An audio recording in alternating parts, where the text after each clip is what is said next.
Welcome everybody, and today is the first lecture of CMA Inter Paper 7, Direct Tax and Indirect Tax. Now, how this course would be, what you will be getting in this video series, all that I am going to discuss in just 2 to 3 minutes, and then we'll start our syllabus. First thing, simple. The batch starts on 1st February 2025 and it will continue for 70 days. So every day, if you spend 3 hours with full commitment, then you will be able to complete the entire syllabus without any tension. Now, you need not take the tension that we are studying CA problems and then we are writing CMA exam, because everything what will be discussed in this video series, in these lectures, in these notes will be from CMA. Teaching will be by CMA. So you will be ultimately confident, because at least 50 to 60% of the problems directly come from the CMA study material or past exam questions. Around 25% amendment type of questions will come. Around 25% you will be getting marks if you are strong with your MCQs also. So focus, whatever I say, you have to just give 3 hours of dedication and your preparation would be done. And all the classes will be in complete English. So when you are going to write the exam, you will be equipped with that vocabulary to write the examinations properly, right? Because some case study type of questions will be there. In GST especially, you have to write a lot. In income tax, there are chapters like return filing, PAN, self-assessment will be there, exempt incomes type of chapters are there. Some case studies from PGBP chapter may come. There, your writing skills are tested. So habit of listening in English is very important, because it will give you comfort to write in English. You will have test series to practice chapter wise. This will help you to get that 30 marks in the final exams. And I want to tell you that 6 subjective tests will be conducted in the month of April, which will be in 100 marks pattern, so that you test yourself and you get that confidence before the exams itself. And at the end, I'll tell you, you are going to get 3 different books. One is DT, one is IDT, and third one is your Super 100. That means top 100 questions which are expected in the examinations, on which questions can be created in the exam. That also will be giving to you. So on this note, I'll tell you that already many of you would have purchased the course, and some who want to actually purchase the courses can go to this YouTube description and find the link to buy the course. Now, let's start the discussion. We are going to discuss about direct tax now. So first 40 days will be on direct tax. Next 30 days will be completely indirect tax. This is how our whole plan of action will be. And I'll tell you, if you are studying from a teacher who teaches for CA, till 31st October, whatever amendments are there, they cover. But for our exams, amendments till 30th November are important for your June exams. So in these lectures, in these videos, in these notes, all amendments till 30th November are covered. So you need not again search for amendments which you would have missed out. Nothing as such. Complete package, simple, short, and which actually will help you to clear the exams. Any doubts are there? Always I am available on WhatsApp. Send a voice message. Whether you have taken classes for me or not taken classes from me, students ask doubt, I would be very happy to clear your doubt. Just send a screenshot from where you got the doubt and also send a voice message asking your doubt. That's it. So let's start the subject direct tax. I'll tell you that Chanakya Pandit, very renowned person, one of the biggest economists of the world, across the globe, everybody reads him. What he said, that if a country where rich people don't pay tax cannot prosper. So if you are earning, you should pay tax. You should contribute to the development of the nation. Latest, a new motivational speaker, Jim Rohns, says that you should teach kids that they should pay tax. Why? Because if the kids want to enjoy their bicycle ride on proper roads, not the muddy ones, then definitely they have to pay some cents, some extra coins of taxes, so that they will be able to enjoy the facilities, the infrastructure. So taxation is very important, right? We get something from the government and we pay back something to the government. And this is how actually things operate. Now, what is tax? Tax is basically either a tax on income, that means a part of income which you pay to the government, or sometimes when you purchase the goods or when you take the services, along with the payment for the goods or services, you pay a part, and that part is called as tax. So suppose you purchase a 10,000 mobile, you pay 18% GST. So 10,000 plus 18%, 11,800. So this 1800 is your tax component. So along with goods price, you are also paying GST, and this is tax. So tax is either levied on your income, a part of income you pay to government, and or on purchase of goods and services, you pay some additional amount of tax apart from the price of the goods. I hope you understood. Now let's continue that, okay, tax we understood. Is it optional or compulsory? The answer is tax is a compulsory payment. Right? Now, so when tax is a compulsory payment, when you earn income you pay, when you spend something you pay, it's okay. But how many types of taxes are there? There are two different types of taxes. One is direct tax and second one is indirect tax. Direct tax is a tax on income. So when you earn income, you pay a part of your income to the government, and that is direct tax. Indirect tax is a tax on consumption of goods and services.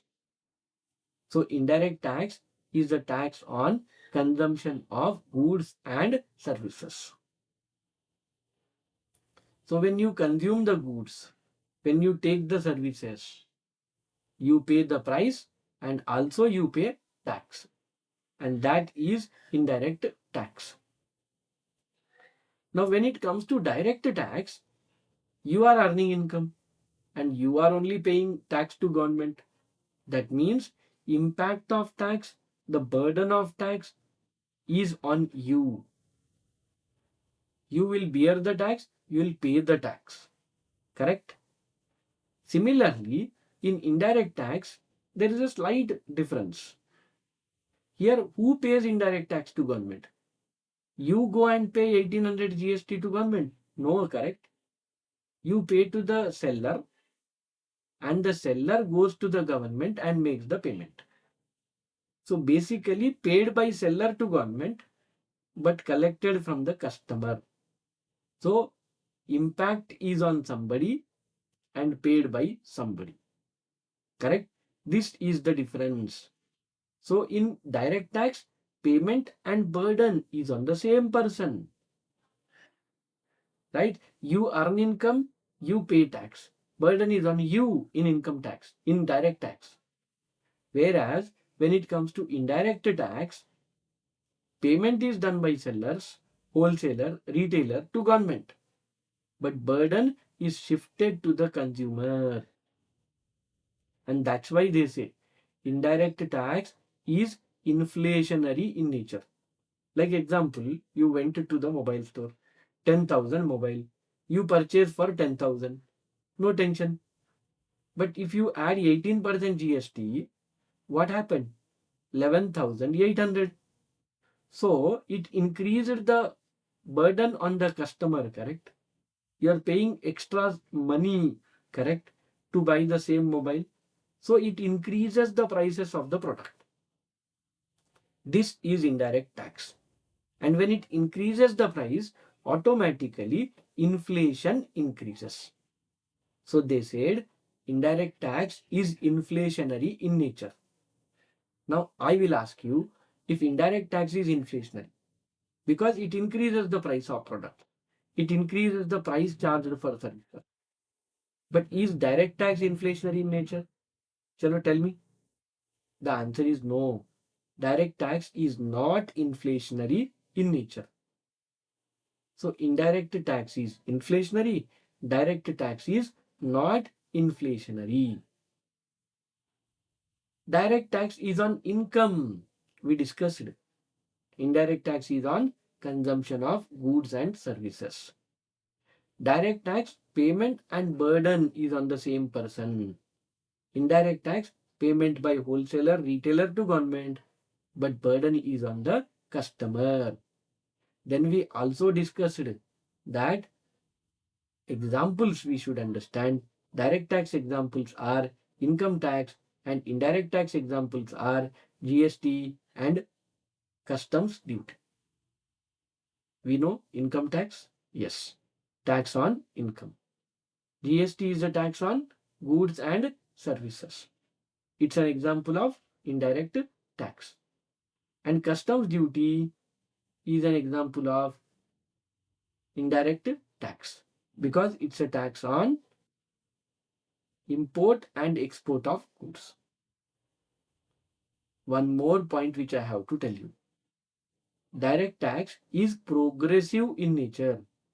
Progressive means as you earn income, so you pay tax. As your income increases, so your tax also increases. So suppose your income is low, you pay low taxes. If you don't have income, you don't pay taxes. So income tax is progressive in nature. So obviously I'll pay less tax. Ambani will pay more tax. Based on income, it changes. Whereas indirect tax is regressive. There is no difference between rich and poor. If you are buying that product, whatever GST applicable on that product, you should pay. Now you may be Ambani, Adani, or you may be anybody. Doesn't matter. If you are buying that product, related GST you have to pay. This is what the difference between direct tax and indirect tax. So you understood what is the difference? You will remember, correct? Now tell me, what is easy to collect? Direct tax is easy or indirect tax is easy? Tell me. Direct tax is difficult because to find who earned the income is not easy. But indirect tax is easy to collect because when you go to a shop, the shopkeeper will collect from you and he will deposit with government. And for government to find these businessmen, it is easy. So indirect tax is easy to collect. Direct tax is difficult to collect. Direct tax is progressive in nature. Indirect tax is regressive in nature. Examples of direct tax are income tax. Only one. Indirect tax example, GST, goods and services tax. Customs duty, a tax on import and export. Direct tax, payment and burden is on same person. Indirect tax, payment is done by one, that is dealer wholesaler, and burden is on the consumer. This way you should be able to recollect all the differences, then you will definitely do wonders. Now, next topic. You have to understand, to levy tax, Constitution should give some powers to you. If you have powers as per the Constitution, then only tax can be levied. Our country is Democracy or autocracy? Tell me. Democracy, correct? It is for the people, of the people, by the people. So obviously, there is something called as constitution. And the constitution you have to follow. If I ask you, constitution is supreme or not supreme? Is it absolute or not absolute? The answer is, constitution is supreme. If I ask you, is it absolute? The answer is no. Because if all the parliamentarians, Lok Sabha, Rajya Sabha members decide, they can amend the constitution. So it is not absolute. If today's situation needs some changes in constitution, we can make the changes. But once the constitution is ready, it's there. Whatever provisions are there, we have to follow. Can government do anything against the constitution? Simple question. Can they do? The answer is no. So any act which is done, any law which is passed against the constitution, it is illegal, it is void. Correct? Not applicable. Do you know the structure of constitution? Simple question to all of you. How many parts are there? First lecture, right? So we should interact, we should ask questions. So tell me, how many parts are there? 22 parts are there in the constitution. How many articles are there? In any law you study, you will find section. But in constitution, articles are there. So how many articles are there? 448 articles are there in constitution. Very good. How many schedules are there? Schedule is nothing but list of things. Like example, if we talk about caste. So if they say scheduled tribe, so what are the tribal communities which are covered under scheduled tribe? That list is given. So such lists we call it as schedules. Okay, how many schedules are there? 12 schedules are there. Very good. Now I'll tell you, 22 parts means 22 chapters in the constitution. In the chapters, it will be divided in sections, or we can use articles for constitution. How many articles? 448. And if you want some lists, that list we can find in schedules. There are 12 schedules in totality. You have to make any law, it should be as per constitution. If laws are against the constitution, are they valid? No. It should be as per the constitution. Similarly, if I ask you, we have to make a tax law. We want to impose some new type of tax. Like some government was thinking to introduce fat tax. Yes. Don't worry, it is not on the fat people. Right? It's a fat tax they wanted to introduce on fatty products.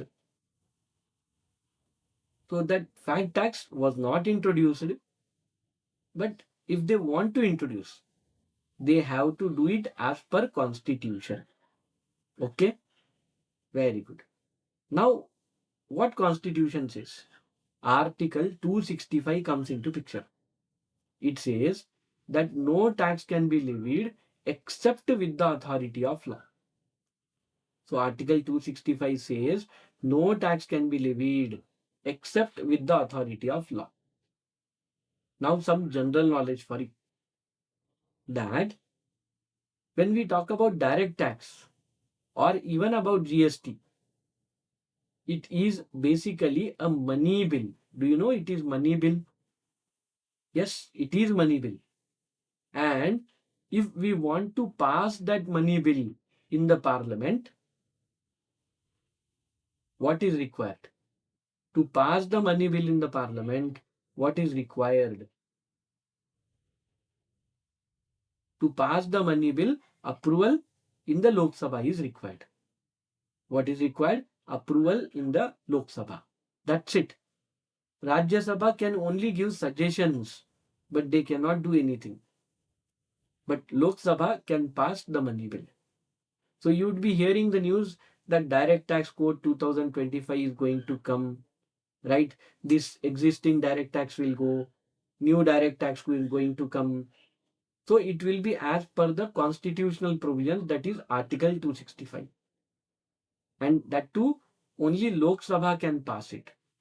If majority of the people in Lok Sabha, parliamentarians, MPs in Lok Sabha approve, then obviously new direct tax code will be passed. So obviously BJP government is in rule. Majority of their MPs are there, so they can definitely pass the new direct tax code.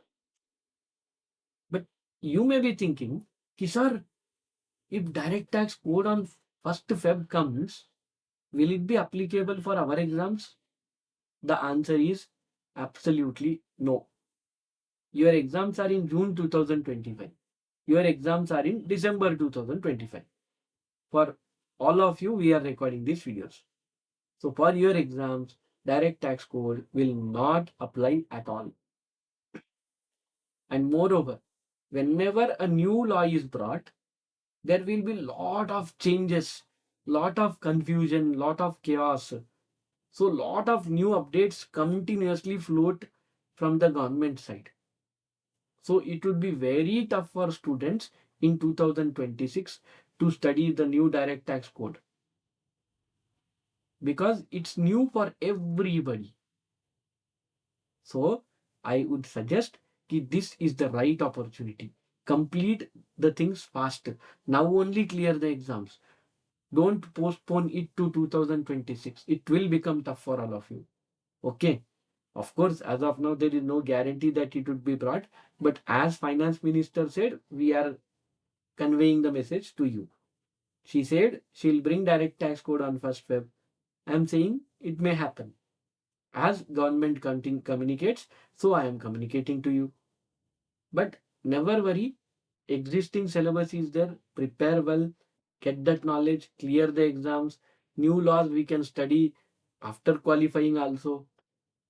But when new law comes, students have a lot of suffering because lot of changes are there continuously. Okay? So we understood. Article 265. Article 265 says no tax can be levied except with the authority of law. Now for tax related laws, only Lok Sabha approval is required. Why, sir? Because it is a money bill. Okay. Now, Article 245 is not given in the notes, but just for your knowledge, I am telling. Parliament and state legislature have the power to make the laws. Parliament at the central level can make the laws.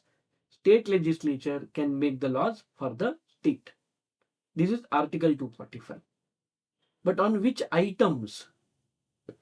That is mentioned in Article 246. Article 246 read with Schedule 7 will tell you that on what matter central government can make the law, on what matter state government can make the law, and what are the matters on which both can make the laws. Like simple examples I'll tell you. If suppose defense is there, defense, protecting our country, who should make the law? State or central? Obviously, central government will make the law. Let's take agriculture. Who will make the law? Agriculture is a state subject. State government can make the law. There are products like alcoholic liquor. Who will make the law? Obviously, state governments have the power to make the law. Tell me, if I ask you that there is something called as space technology. Space technology I'm talking about. Right? India is doing wonders here. Who will make the law? Central government has the power to make the law. Right? So you should be able to differentiate that on which matters who can make the law. And how will you understand? If you read Article 246 with Schedule 7. Anyhow, we are not students of Constitution to understand that in detail. We'll simply understand three things, only three. Union list, state list, and concurrent list. Three things we should understand. What are they? Union list, state list, and concurrent list. Union list means what? The list on which central government has the power to make the law. What is state list? Obviously, the list on which state government has the power to make law. List 1 is union list. Central government has the power to make the laws. Like I said, income tax. I said defense. I said import and export related laws. Right? So these are the areas where central government under list 1 can make the laws. State list, I said police administration. Please remember, police administration. Right? List 2. Another thing I'll tell you, agriculture. Right? Alcoholic liquor related taxes. So huge items are there, but still few examples I'm giving just for general knowledge. But there may be some matters where center and state both can make the laws. That is given in the concurrent list.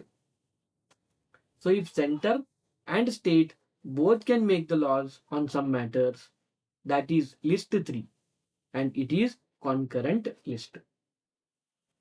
Tell me what are the matters? Obviously, intelligence is one matter.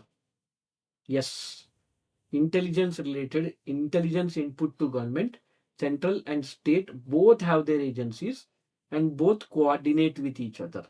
So both can make the laws. Similarly, I'll tell you that education is one area where central government can make the laws and state government also can make the laws. Both have the power. Forest is there. Forest also, central government can also make the laws. State government can also make the law. Now you may be thinking, but sir, if there is a conflict between state and central, then don't worry. If there is a conflict between center and state, central government law will prevail as per Article 254 of the Constitution. Because Constitution should be written in such a way to give solution to everything. And Article 254 says, if on the list 3, concurrent list, if there is a dispute, whose law should prevail, central law or state law? Then definitely central law will be more powerful, state law will become subordinate. Okay? This way you should be able to understand. So, Constitution related, what are the provisions you understood? Article 265, what it says? That no tax can be levied except with the authority of law. How many parts in Constitution? 22. Schedules 12. Articles 448. Very good. Under Article 246, read with Schedule 3, how many lists? Schedule 7. How many lists are there? 3 lists are there. What are they? List 1, Union list. Central government can make the law. List 2, State list. State government can make the law. List 3, concurrent list, central and state both can make the law. Now, let's talk more in detail about income tax. Direct tax is simply income tax. So let us understand about it more. See, central government is there. And central government has so many ministries. In that, Ministry of Finance is the ministry which takes care of money. Right? Under the Ministry of Finance, there is tax department and we call it as Department of Revenue. So what I said, first Ministry of Finance, under that Department of Revenue, under that there are two different bodies. One is CBDT, another is CBIC. CBDT stands for Central Board of Direct Taxes. So basically this body will take care of income tax. CBIC stands for Central Board of Indirect Tax and Customs. So GST is there, customs law is there, any other indirect tax laws are there, that will be taken care by the body that is Central Board of Indirect Tax and Customs. And direct tax, that is income tax, will be taken care by CBDT, Central Board of Direct Taxes. This way you should actually remember the topics. Okay, very good. Now let us try to understand that when we talk about something called as a pulao or a biryani, what will you say? It is a mixture of so many things, correct? Similarly, when I talk about income tax law, direct tax law, it is a mixture of so many things. In that, there are 5 things in the whole bunch. One is the income tax law itself, Income Tax Act 1961, Income Tax Rules 1962, annual amendment should be there, circulars and clarifications should be there, and court judgments should be there. These 5 things together become income tax law. So let's understand. First thing, and these 5 things together we call it as sources of income tax law. Why we call it as source? Because you cannot actually keep everything at a place. There are many stakeholders, like taxpayers are there. To represent the taxpayers, court should be there. So court is covered. Income tax department is there. Government is there through parliament. So like that, all come together, make the law. And that's why sources of income tax law, direct tax law. First one, that is Income Tax Act 1961. Which year? 1961. But when you see section 1, Income Tax Act came into force from which date? 1st April 1962. From which date? 1st April 1962. And you know it is applicable to whole of India. Yes, Income Tax Act is applicable to whole of India. So whether it is Jammu and Kashmir, whether it is Andaman and Nicobar, income tax is applicable to whole of India. It is applicable from 1st April 1962. Let me tell you, when you read any new law, section number 1 will tell you the introduction of the law, like short title, extent, commencement. So what is the short title for income tax law? Income Tax Act 1962. Extent extends to whole of India. Commencement commences from 1st April 1962. Right. This way you should understand. Now, tell you that there are 4 things to remember for you. One is in Income Tax Act 1961, it will tell you determination of taxable income. So, how to compute your taxable income is discussed in Income Tax Act. Determination of taxable income. Second one is determination of tax liability. So how much is your tax liability? That is also determined here. Third thing, when you can compute the income, when you can compute your tax, after that it would be checked, correct? So checking is called as assessment. If there is a dispute between the tax officers and the taxpayers, then appeals can be there, right? If there is a delay in payment, penalty can be there. Further, something is wrong, then the taxpayer may be prosecuted also. So income tax law covers everything, whether it is determination of income, determination of tax liability, whether it is assessment, appeals, penalties, prosecution, everything. Income tax law has clear-cut sections, clear-cut provisions.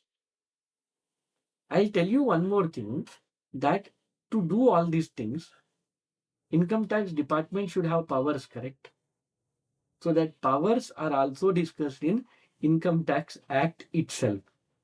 So Income Tax Act also will tell you that what should be the powers and what should be the scope of income tax authorities. Okay, chalo, very good. Now let's come to annual amendments. Annual amendment means yearly changes. Why changes are required? The way the people earn income is changing, correct? In 1960s, did we think of Swiggy, Zomato, Blinkit? Did we think about Ola, Uber, Rapido? Did we think about that people can even earn by becoming an influencer on YouTube? Did we think about that people can earn money through online lottery or lose their entire wealth through online games? We did not think. So there may be so many changes which are coming continuously. And accordingly, income tax law needs to be updated. And to update the law accordingly, annual amendment through the Finance Act has to be brought. So now tell me, when our Finance Act is presented in the Parliament, or in simple language, when budget is presented, on the same day, finance bill is also presented. Tell me when the bill is presented. Every year, 1st February. When? Every year, 1st February, finance bill is presented. Now, it will suggest some changes in direct tax and some changes in indirect tax also. Whether it is GST, whether it is customs. Okay. Once it suggests the changes in the Lok Sabha, Rajya Sabha also will listen to it. It will go to the president for signature. And once the president signs it, it will become an act, Finance Act. And one more thing I'll tell you, it will be incorporated in the Income Tax Act 1961.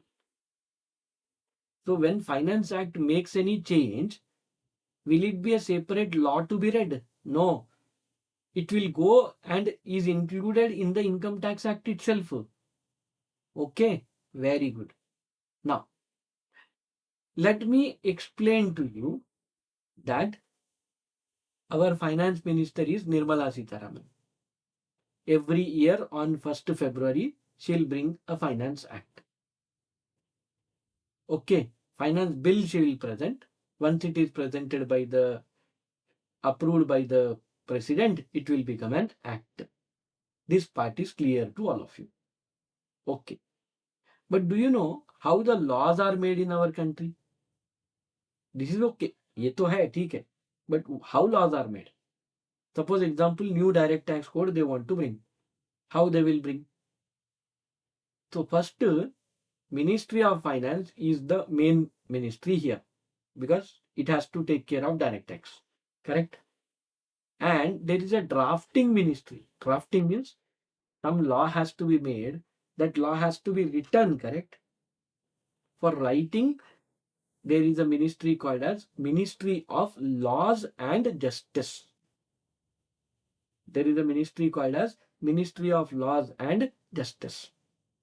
That Ministry of Laws and Justice, in consultation with Finance Ministry, will write the new direct tax code. Once it is written, we call it as draft. Once it is written, we call it as draft. The draft, once it is made, it will be presented in the Parliament, in the Lok Sabha, in the Rajya Sabha. When it is presented, we call it as bill. So that's why I used the word finance bill on 1st February.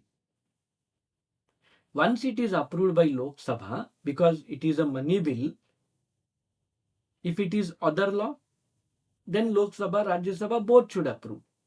But because it is a taxation law, only Lok Sabha should approve. Okay? Once it is approved, then it will go to the president for signature. Once the president signs, the bill will become an act. And after president signs, it will go to an official gazette of the government. Now, if government has to say something, can it speak? You can speak, I can speak, but can government speak? Government cannot speak. So when government cannot speak, how will the government communicate? Through e-gazette website. If something is published, some PDF is uploaded in the website, it is deemed that government has said this. It is government's communication methodology. Okay. So how laws are made also I explained. It's not there in our syllabus, but fundamentals you should be strong, correct? So first, to make the law, the concerned ministry with Ministry of Laws and Justice will write the draft. Once it is written, the draft is presented in Lok Sabha, Rajya Sabha for approval. When it is presented, we call it as bill. Because it is a money related matter, only Lok Sabha will approve here. But if it is other bill like UCC, Uniform Civil Code, Triple Talaq Bill, in that case, Lok Sabha, Rajya Sabha both should approve. But if it is income tax, if it is GST, if it is money related law, only Lok Sabha should approve. And once the approval of the bill happens, it will go to President for signature. President is the first citizen of the country. Do you know this? Yes, very good. Once he signs, then it is published in the official gazette and it will be a law applicable. Everybody has to follow. Okay. So I was talking about annual amendments.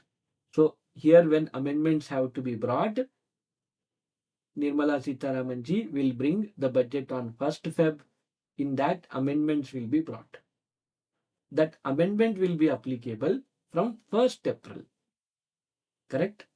1st February they will bring, they will completely process it, president signature, all that will take time, na? So from 1st April it would be applicable.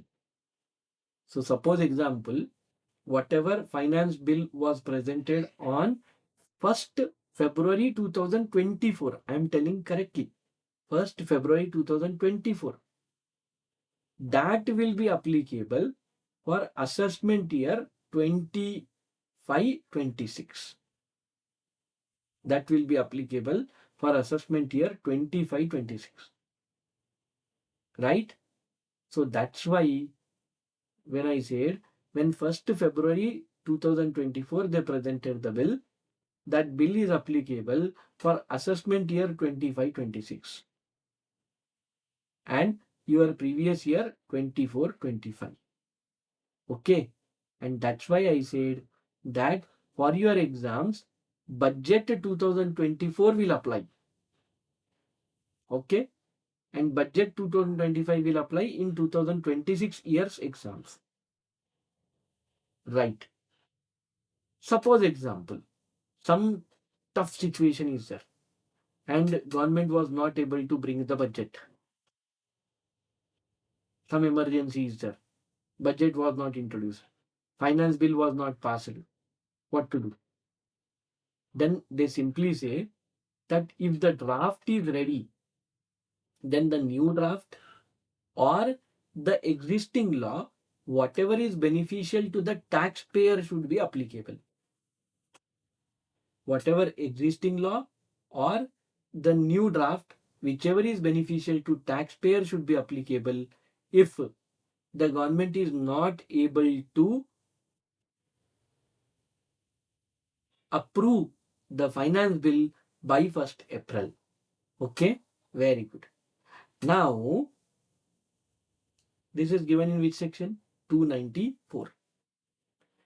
There is another thing called as Income Tax Rules 1962. What is this? Income Tax Act says that what to do.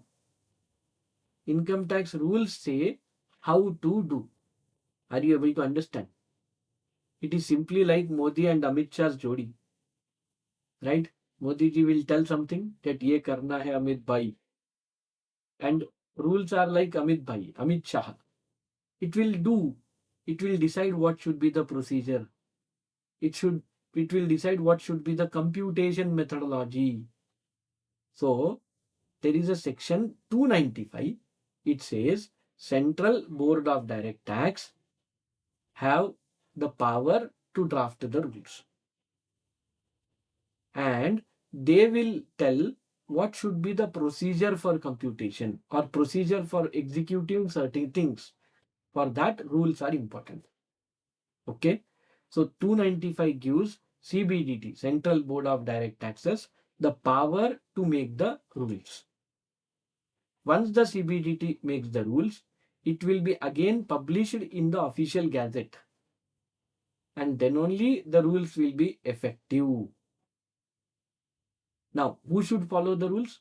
Obviously, Income Tax Department and the taxpayer. Can I use the word assessee for taxpayer? Because later on I'll teach you that word assessee, right? So assessee and taxpayer are same. I was using the words assessment year 25-26, previous year 24-25. Don't worry. Just after few minutes, I'll explain that in detail. Now, let's come to the fourth point. Okay, third point clear to all of you? Income tax rules 1962. So they were published first time in 1962. Actually, CBDT, Central Board of Direct Tax, have the power to make the rules. And after making the rules, they'll publish in the official gazette. Then it will apply. Of course, central government has the control over them. Right. So fourth point is circulars and clarifications. Where it is given? Section 119. So circulars and clarifications are given in section 119. Okay, what it tells? Suppose there may be some matter on which there is some confusion. Then all the businessmen, the taxpayers was continuously requesting the government, please tell what to do in this case. How should we deal with it? So like that, when the question was raised, or when the Central Board of Direct Taxes understood that some clarification is needed on some matters, they will issue a circular. So who will issue the circular? Tell me. Central Board of Direct Taxes. Why they will issue? To give clarity on certain matters. To make things clear. Understanding should be deep between the taxpayer and the income tax authorities. For that purpose, they will issue the circular. Now, who should follow the circular? Answer is your tax department. Compulsorily have to follow the circular. Because for the whole tax department, all the tax authorities, CBDT is the boss, correct? So when the boss says, all followers have to listen. But taxpayer is not bound to follow the circular. The Income Tax Appellate Tribunal also is not required to follow the circular. The courts like High Court, Supreme Court also don't require to follow the circular. It is not binding on them. Right? Why? Because on certain legal matter, CBDT gave clarification. Now when CBDT gave clarification, that clarification may be right, may be wrong. The court has to decide, correct? So that's why they simply said circulars are not binding on the courts. And when it comes to assessee, the taxpayer, he'll simply say, this circular I did not like, I will challenge it in the court. Correct? And that's why circulars are not binding on the assessee. Suppose the circular is beneficial to the taxpayer, useful to the taxpayer, he'll use it. But if it is not beneficial, he can challenge it in the court also. Okay. Now, let's go to the last point. That is judgments of the court. Supreme Court, High Court judgments. Supreme Court, whatever it says, it is the law of the land. So if Supreme Court said something, it is the law of the land. So because it is the top court in the country, whatever it says, it is the law of the land. If suppose there is no parliamentary law on certain matter and Supreme Court gave judgment on it, then definitely whatever Supreme Court said, that will be applicable. Like example, I sold a land to you, and after selling the land to you, we entered into a sale deed. A sale deed was executed between us. Now, because I sold, you feel you are the owner. I also believe that you are the owner. No problem. But Supreme Court gave latest judgment that unless and until the property is registered in your name, you are not considered to be the owner. Unless and until the property is not registered in your name, you are not treated as the owner. Simple. So that means this sale deed is useless. We have to execute the sale deed first, then go to the local authority, municipality, get the registration completed in your name, then you become the owner. So this type of judgment Supreme Court give from time to time, and they become the law. Now, what are the parliament saying about this? Parliament is silent. So when parliament is silent, the Transfer of Property Act is silent, then Supreme Court said something that is applicable. Okay. Suppose example, government don't want this judgment to prevail. So Parliament can pass a law in the Parliament, approve that law with Lok Sabha and Rajya Sabha, then definitely whatever is passed in the Parliament will prevail, and whatever Supreme Court said, that is null and void. Okay. So who is the law-making body in our country? Obviously Parliament. So if Parliament makes the law, their law is supreme, Supreme Court becomes secondary. But if Parliament is silent, then whatever Supreme Court said, that will be applicable. But I'll ask you a simple question. If there is a conflict between one Supreme Court judgment, another Supreme Court judgment, dissume between both of them, then what to do? Then we see larger bench judgment will prevail. Are you able to understand? Larger bench judgment. Suppose example, there are 3 judges who gave some decision, and there are 7 judges who gave on the same matter a different judgment. Now what will prevail? The 7 bench judgment will prevail because it is a larger bench. Now don't feel that bench means really there will be bench. Okay. When we talk about bench in Supreme Court, understand how many judges are sitting to listen. So when I said 7-member bench, so 7 judges are sitting. When I said 3 bench judgment, 3 judges are sitting, right? So this is how we should understand. Now, but suppose if what happened is the judgment is given by 3 bench judgment and again 3 bench judgment, and both have a different judgment on same matter. Oh, bench side same and judgment is different on same matter. What to do? Then the latest judgment will prevail. The recent judgment will prevail. Dekho, country is big. Matters are many. So obviously confusion and chaos is bound to happen. So how to remove the confusion? For that purpose only this type of laws are written, this type of provisions are written. If 2 different bench judgments are there and benches are of same size on the same matter, they gave different judgments, then obviously latest one should be considered. Okay. Now tell me, Supreme Court judgment will apply to a particular state or to the whole country? Tell me. Obviously, to the whole country.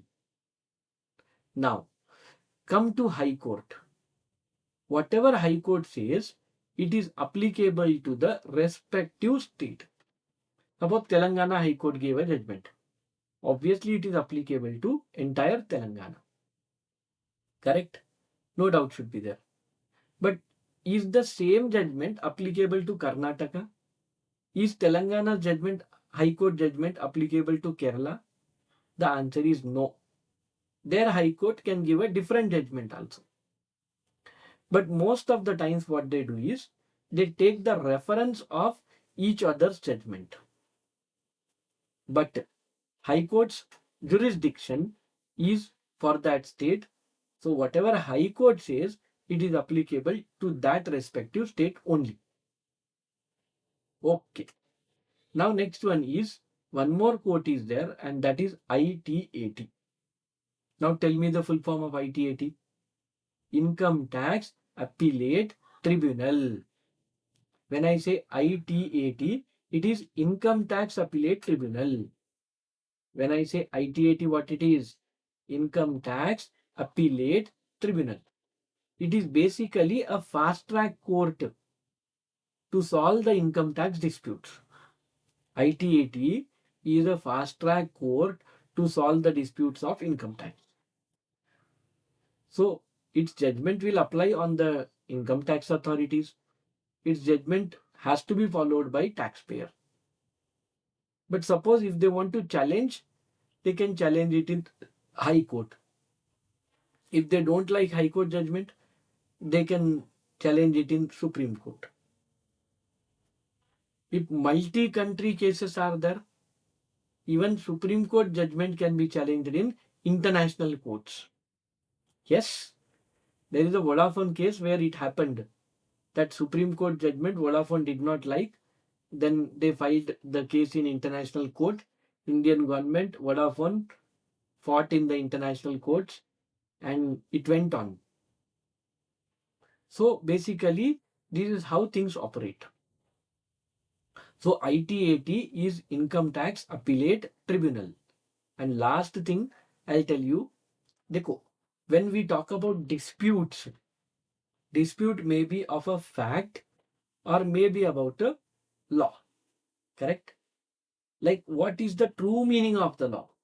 If dispute is relating to this, then you can go to High Court, Supreme Court, any court. But if it is about a fact, what happened, then ITAT is the last fact-finding authority. What I said, ITAT, Income Tax Appellate Tribunal, is the last fact-finding authority. So regarding facts, you can fight only in the ITAT. You cannot go to High Court and say this fact is wrong, that fact is right. Whatever ITAT gave the judgment that these are the facts, that's it. This way you should understand. Okay. Now, let me ask you a simple question. That we understood very important things about income tax law. But to levy income tax, there should be some power, correct? And that power should also be given in the Income Tax Act. And that's why we study a topic called as basis of charge. That is section 4. It gives the power to levy income tax. What they said in basics of charge? They said income of the previous year is taxed in the assessment year. Now, you are completely new to these words, correct? You don't know previous year, you don't know assessment year. I am here to help you, right? So listen carefully. You know calendar year. Very easy, correct? 1st January to 31st December. So calendar year is 1st January to 31st December. Okay, very good. Now, do you know what is financial year? Yes, very good. You know, financial year starts from April 1st and till next year's 31st March, it will continue. So financial year is 1st April of this year to 31st March of next year. Very good. Now suppose you are earning income today, and in the evening income tax department comes and says, oh, you earned income, you pay tax now. Next day you earned income, again they came to your house and asked you pay tax. Third day also you earned, again they are asking you to pay the tax. You will be happy or you will be frustrated? Arey, I am earning for myself or for you? You will be angry, correct? So that's why I wanted to tell you that to avoid this frustration, income tax department said, okay, no problem, just calm down, please. You earn throughout the year. One financial year you earn. Once whole year you earn the money, in the next year you pay tax on it. Similarly, you earn the income for that year, pay tax in that next year after that. Like in year 1, you earn income, you pay tax for the same in year 2. In year 2, you earn income. For year 2's income, you pay tax in year 3. Okay? This is how income tax works. But let me explain to you with current years practically. So let's take your year, your example, your exam example. So for your exams, 2024-25 is previous year. So for your exams, whatever income earned in 2024-25, you have to pay tax in 25-26. So 24-25 is your previous year, the year of earning income, and the year of paying tax for the same is 25-26. That is assessment year. And that's what given in section 4. That the income earned in the previous year, you have to pay tax in assessment year. Okay. Now, okay, I have to pay tax on the income earned. But what should be the rate? It's given in the second point. See, generally every year the tax rates change. So I just discussed about Finance Act, correct? So in the Finance Act, they actually talk about, in the Finance Act, they talk about rates of tax. So rates will be decided by the Finance Act. Every year the rates may change. Okay. But there are some incomes which remain same. Like tax on lottery. 30% is the rate. The day when I studied in 2005-2006, my graduation, from that time also till now, the rate is same. Because these rates are mentioned in Income Tax Act 115 BB. Okay. And the rates remain same most of the time. Okay. So almost most of the rates are mentioned every year in the Finance Act. They change. But some rates, special rates, are mentioned in Income Tax Act, like winnings from lottery, 115 BB, 30% is the rate. So what rates are given in Finance Act, what rates are given in Income Tax Act, in this chapter itself, in the last video I'll tell, don't worry. Okay. But rates as per Finance Act or Income Tax Act, we have to follow. Then some cases what happens, you have income and that income is taxable.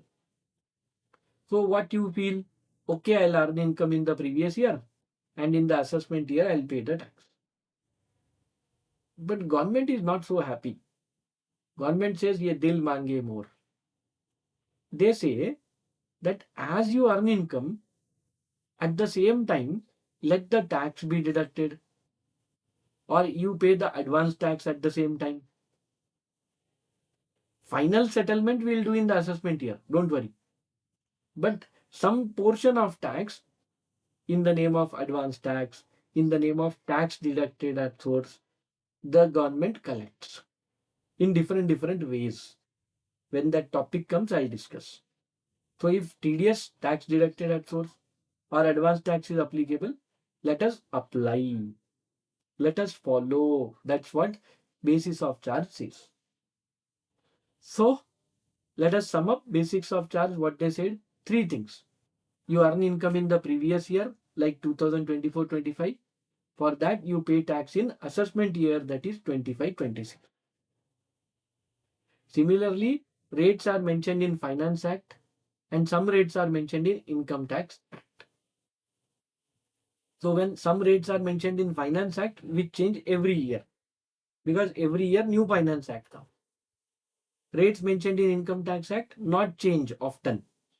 Rarely they change. Okay. Now, last thing. If on your income, if tax is deductible, then you have to deduct. If advance tax is payable, pay advance tax. That's what they said. Now, we understood the basic concepts.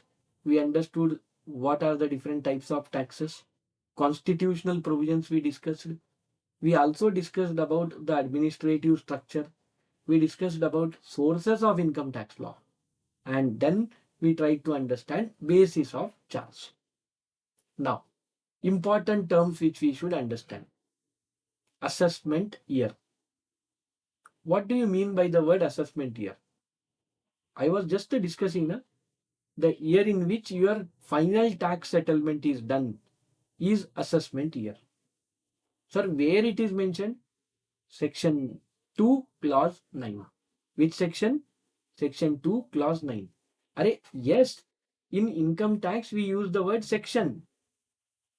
Like basis of charge, section 4. Assessment year, section 2, clause 9.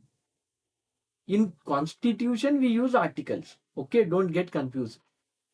Right. So what I said, section 2, clause 9 talks about assessment year. That means the year in which your final settlement of tax should be done. Normally, naturally. Okay. Very good. How many months period it is? Basically, assessment year is a period of 12 months. Like I said, your previous year is 2024-25 and I said assessment year is 25-26. That means what? Assessment year starts from 1st April 2025 and ends on 31st March 2026. Correct? Very good. So assessment year starts on 1st April 2025, ends on 31st March 2026. So 2-3 things you should remember about assessment year. 1, it is the year in which final settlement of tax is done. Second, it's a period of 12 months. Third, obviously, every year is an assessment year for your previous year. Okay, this you should remember. Now, you should understand what is previous year. Previous year is given in section 3. A very easy definition. Basically, it's the year which is immediately before the assessment year. Oh, the year which falls immediately before the assessment year is your previous year. Sir, is it right? Yes. See, I said assessment year 25-26. Before the assessment year, which year comes? Before 25-26, what comes? 24-25 year, correct? Yes. And I said your previous year is 24-25. So previous year is the year which precedes the assessment year. Okay, previous year is the year which precedes the assessment year. Okay, it may be 12 months, but not more than 12 months. It is the year of earning the income. So when I say previous year, it is the year of earning the income. The year in which you earn income is previous year. For the whole previous year's income, you do final settlement of taxes, final payment of taxes in assessment year. Okay. So previous year also you understood. In which section it is given? Section 3. Previous year, section 3. Assessment year, section 2, clause 9. Basis of charge, section 4. Very good. Now, you understood previous year.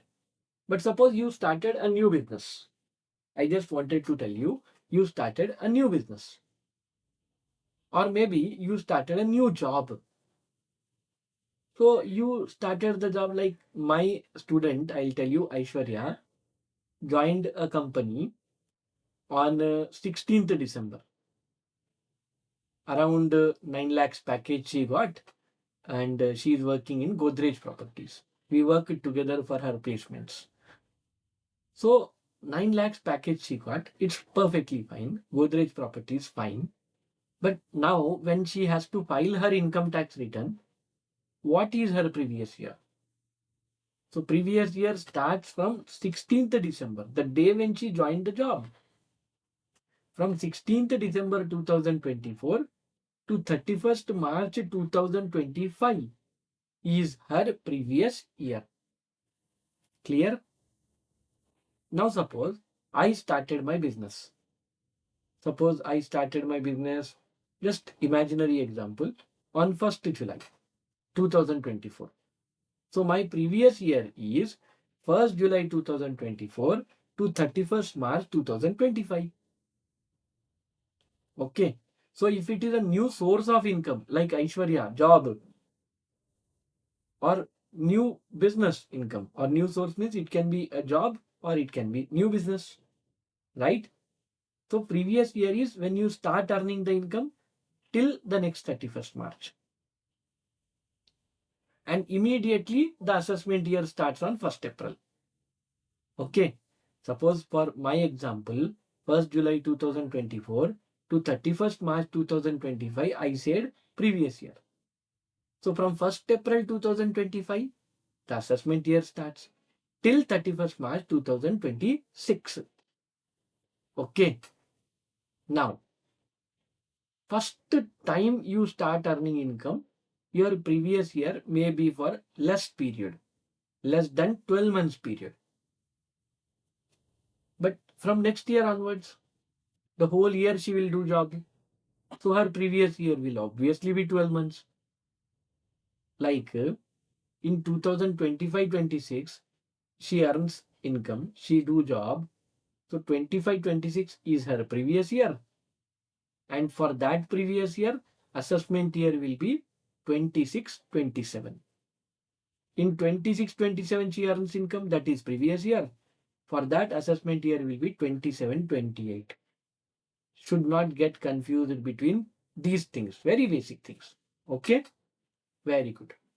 Now, multiple sources, multiple previous years, or multiple periods.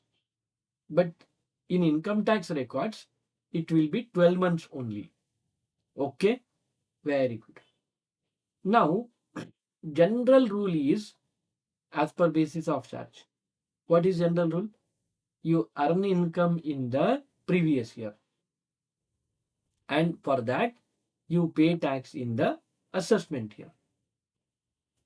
But suppose income tax department feels that this person will run away, this person will not wait till assessment year, he will not be found, he will not pay tax, then will income tax department follow the general rule? No. Then they follow the exceptions. So generally you earn income in the previous year and pay tax in the assessment year. Okay, very good.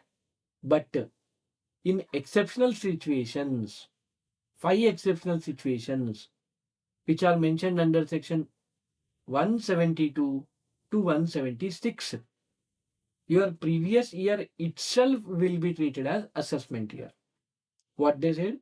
Your previous year itself will be treated as assessment year. What are that 5 cases? Generally, for me, 24-25 is previous year. Okay. Assessment year is 25-26. So whatever generally I earned in 24-25 year, for that I'll pay tax in 25-26. This is normal. But if suppose I am running out of my country, right? I am going to America, permanently settling there. Then income tax department says, Ammo Ganeshji, you will not be found in 25-26. So for 24-25, you pay tax in 24-25 itself. So your previous year 24-25 will also be treated as your assessment year for 24-25 previous year. It will not be different. What are that cases? 5 different cases are there. First one is non-resident shipping business, 172 section. Non-resident shipping business, 172 section. Very easy. These non-resident shipping companies will just come, their ship will come, unload some goods or drop some passengers and go back. Now, is it guaranteed that they will be found later on? Very difficult, correct? So government says, if it is a non-resident shipping business, they come, let us collect the tax, then only send them back. Okay? So for non-resident shipping business, their previous year itself will be treated as assessment year. Similarly, a person leaving India permanently for employment, section 174. He will also not be found. If he goes to America or London, will he come back? Permanently he went, correct? So for long time he may not come back. So government says, abhi settle karke jao. Now, you may be thinking, how will income tax department know? To give permanent visa, if you have to go permanently out of India, you should get permanent visa. And if you have to get permanent visa, income tax clearance certificate, any GST clearance certificates, all that certificates are required. Without that you will not go. Not so easy. Okay. Right. So a person leaving permanently for employment or business outside India, 174 section. For them also, previous year itself will be treated as assessment year.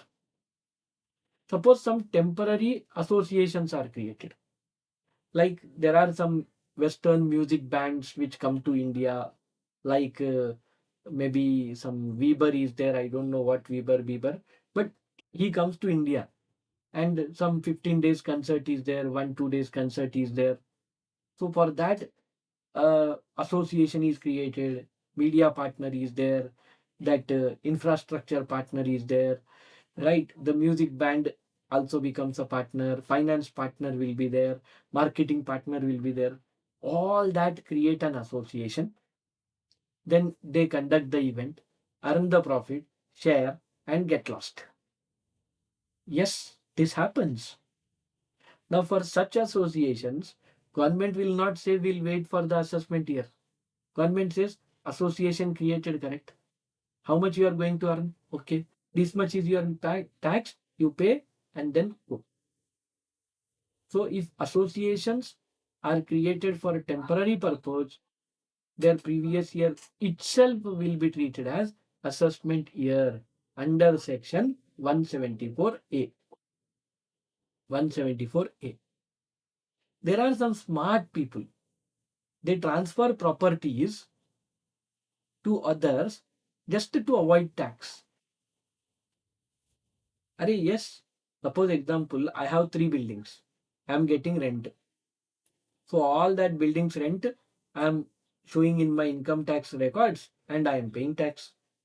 I don't want to do this.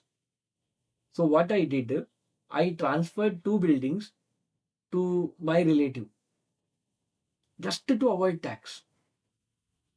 My relative is not getting anything. I am only collecting the rent. It's just in his name. So if I am transferring property to avoid tax under section 175, then the previous year itself will be treated as assessment year. Rental example will be there. There are many other cases. Next, if there is a case of discontinued business, suppose somebody did some business, now he is discontinuing it. Now when he closed down the business, he has to sell the assets also. Na?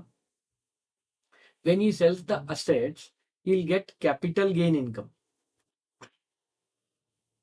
fixed assets sold. We call it as capital assets in income tax. And on that, capital gain income is earned. So they have to pay the tax and then only their business is closed. So income of discontinued business under section 176, they also have to file the income tax return, give complete income related details, pay the taxes whatever applicable, and then close. Okay. So income of discontinued business, for them also previous year itself will be treated as assessment year. But suppose this discontinued business is of Adani or Ambani. Income tax department is confident. They have 100 other businesses here. We can wait for them. They are not going to run away. So income tax officers have the discretion in case of section 176. Discretion means choice. Whether to collect the tax now itself or let them file the return in the assessment year. That is next year. Okay. In the first 4 cases, it is compulsory. In the previous year itself, they will try to collect the tax. Previous year itself will be treated as assessment year.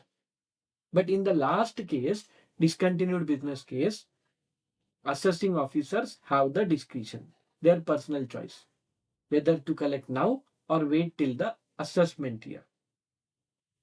Okay. So we understood so many more concepts. Now, assessee is one concept which we'll discuss now. Assessee person will discuss and wind this lecture. Okay. Next, what is assessee? Assessee is given in section 2 clause 7.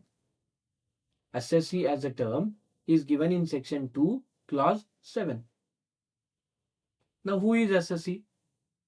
Obviously assessee is a person. Let's assume individual. Okay. Maybe a company who is liable to pay the tax.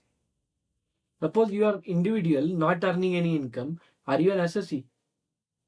Suppose example, I am earning income. I am liable to pay tax. I am an assessee. My mother is there. She is taking care of entire household activities. That's why we are actually working. So now she is not earning any income. So she is a person, but she is not an assessee because she is not liable to pay tax. Similarly, suppose example, a company is into liquidation, winding up. Now company is going to close. Company's entity is going to vanish. End. But when company sells that assets, who will pay tax on that sale? So on behalf of company, there is somebody called as official liquidator. He will pay the tax. So in simple terms, official liquidator represents the company. He is a representative assessee. Suppose father earned the income and father died. So on the income earned by father, who will pay the tax? Obviously son has to pay. Right? So father income, the son is a representative assessee. Suppose a minor earns income. Parents file the income tax return for it. So parents are representative assessee, or we can say deemed assessee. Okay. First is a normal assessee. You earn income, you only pay tax. Okay. Second one is deemed assessee, representative assessee. Somebody earns income, some other person pays tax on his behalf.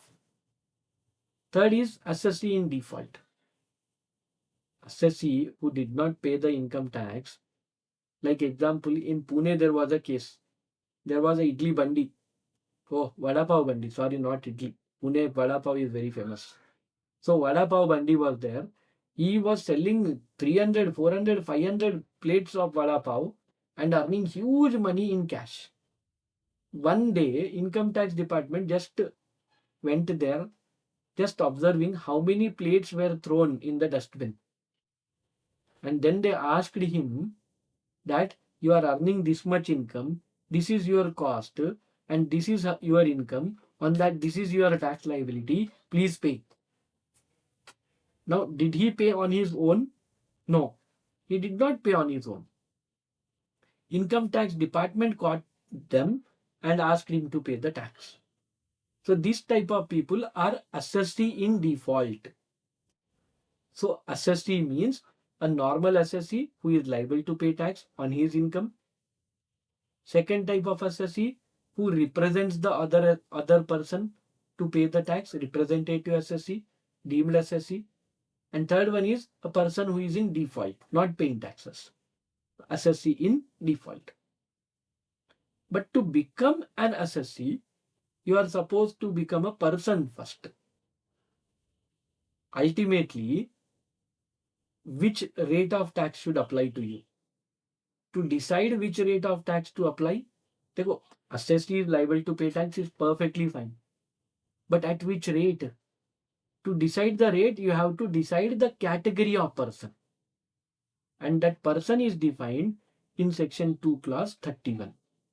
Assessee definition in which section? Tell me. Section 2 clause 7. Very good. Person, section 2 clause 31. Now, how many persons are there? Persons are 7. First, individual.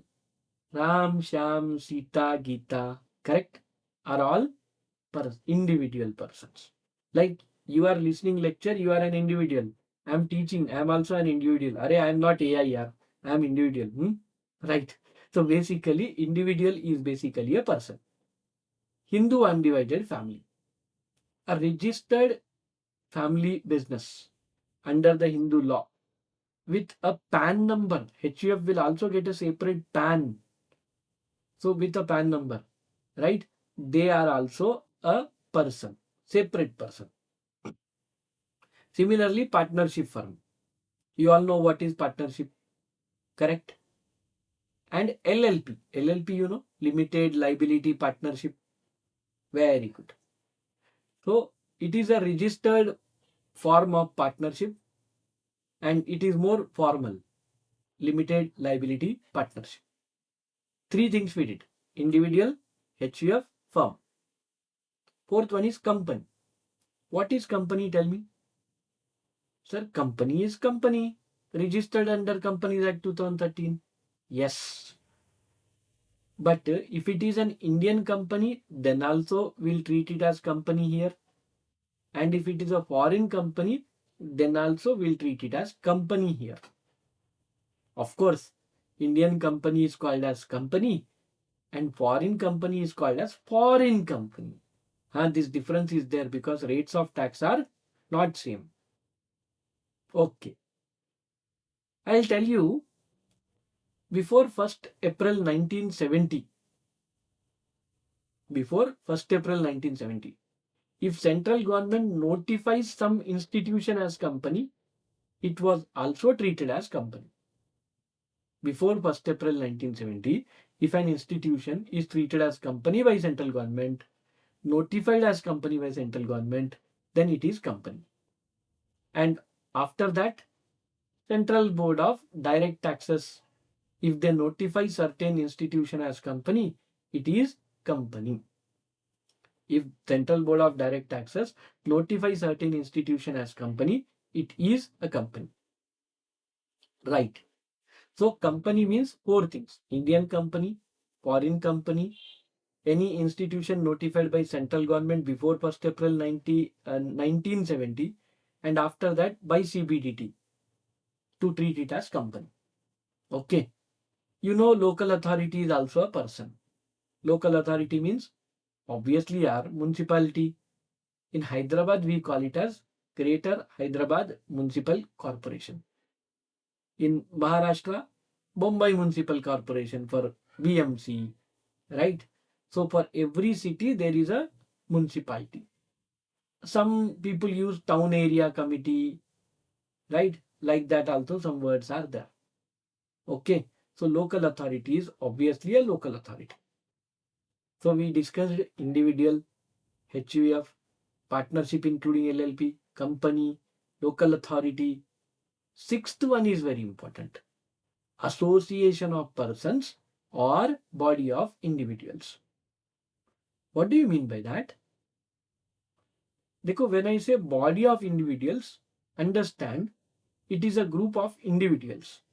Like example, you have set up a Ganesh Pandal, Ganpati Bappa, Moria, right? So you have set up a Ganesh Pandal. Then Ram, Sham, Gansham, these three people together set up a Ganesh Pandal. Bayalal Nagar Utsav Samiti. So what did you understand here? It is a body of individual which has only individuals in the group. Okay. Then another keyword is association of persons. Like you would have heard Secunderabad Club. You would have heard about Mahindra Club. You would have heard that Cult Fit Gym Club. So there, individual memberships are also there. Corporate memberships are also there. What I said? Individual memberships are also there. Corporate memberships are also there. Then we call it as association of persons. So where individual membership is there, corporate membership is there, we call it as association of persons. Okay, very good. So not only corporate, it can be partnership firm as member, it can be Hindu undivided family as member, right? It can be a local authority, maybe a member. When I say association of persons, any person can come in that association. Okay. So association of persons can be any person in the group. Body of individual means only individuals in the group. Okay. Now, from tax perspective, association of persons, body of individuals are treated alike. No difference. Okay. Last one is artificial juridical person. Now, I already said 6. If a person don't fall in the 6, then it falls in 7. Like, I'll tell you, I ask you, in Hyderabad, there is some university, okay. In Uttar Pradesh, there is something called as Bharat Hindu University. If suppose Bharat Hindu University is there, now tell me, Bharat Hindu University is it individual? Obviously no. Is it a company? Obviously no. Is it Hindu undivided family? Is it partnership? Is it LLP? Is it local authority? Is it association of persons or body of individuals? Nothing out of these 6. Then what is Bharat Hindu University? It is basically a artificial juridical person under income tax. Similarly, you would have heard that Ram Mandir was constructed. For that, so many years the case went. You tell me who fought the case? In whose name the case was registered? Now, why I am telling all this in income tax, you may be thinking, correct? You will understand. Some laws are there which you should understand with latest happenings. That's why I am telling. Yes, the case was filed in the name of Ram Lalla Virajman. So when we talk about Hindu deities, there is a concept called as Prana Pratishtha. That means the life will come into the idol with certain prayers. And that's why the person will file a case. Right? Hindu deities are obviously an artificial juridical person as per Supreme Court. I am not telling something. It is a judgment by Supreme Court. Then what about churches? What about masjids? These are places of worship, but they are not artificial person. So for them, committees will be there who will file a case, or trust will be there who will handle the cases. But here, artificial juridical person, Ram Lalla Virajman himself will be dealing with the case through the lawyers. Okay. So this is how you should understand. So you would have heard about Bar Council. Bar council is basically artificial juridical person, right? So what did you understand in the whole discussion of person?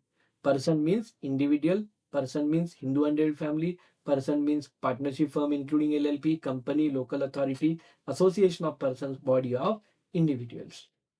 In which section person is defined? 2 clause 31. Assessed is defined in which section? 2 clause 7. Yes, basis of charge which section? Section 4. Very good. Assessment year. Section 2 clause 9. Then previous year. Section 3. You have to remember some sections, if not all, but some at least you should be able to remember. And these are very basic chapters, correct? Here at least you should know.